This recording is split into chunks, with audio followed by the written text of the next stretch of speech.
দড়ি ও বাঁশ বেয়ে মসজিদে গিয়ে আজান দেয়ার জন্য পরিচিত নাটোরের সেই প্রবীণ অন্ধ মুয়াজ্জিন আর নেই। প্রায় ১২০ বৎসর বয়সী এ ধর্মপ্রাণ মানুষটির দাফন সম্পূর্ণ হয়েছে পারিবারিক কবরস্থানে, যেখানে স্থানীয়দের উপস্থিতিতে শোকবাহ পরিবেশের সৃষ্টি হয়। স্থানীয়দের সূত্রে জানা যায়, দীর্ঘদিন ধরে দৃষ্টিশক্তিহীন হলেও তিনি নিয়মিত মসজিদে গিয়ে আজান দিতেন। আব্বা দৃষ্টি প্রতিবন্ধী ছিল ২০ বছর আগে ভালো ছিল, কিন্তু বিগত ২০-২২ বছর হলে সে দৃষ্টি প্রতিবন্ধী ছিল, অন্ধ।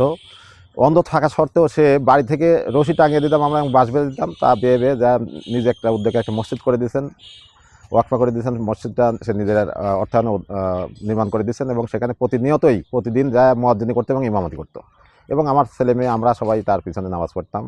বয়সের ভার ও শারীরিক দুর্বলতা সত্ত্বেও দড়ি ও বাঁশের সাহায্যে মসজিদে ওঠার দৃশ্য এলাকায় ব্যাপক আলোচনার জন্ম দেয়।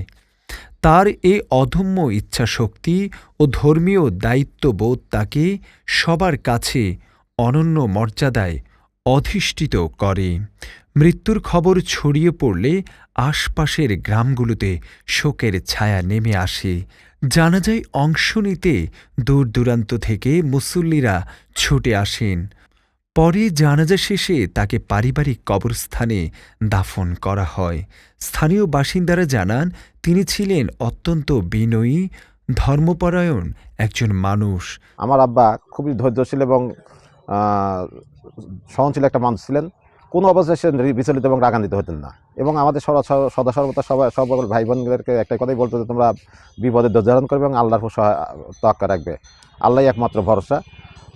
আমার আব্বার ১৯টা ছেলে মেয়ে, আমরা সবাই জীবিত আছি ইনশাল্লাহ। আব্বা আমাদের মাঝখান থেকে চিরবিদায় নিয়ে চলে গেলেন।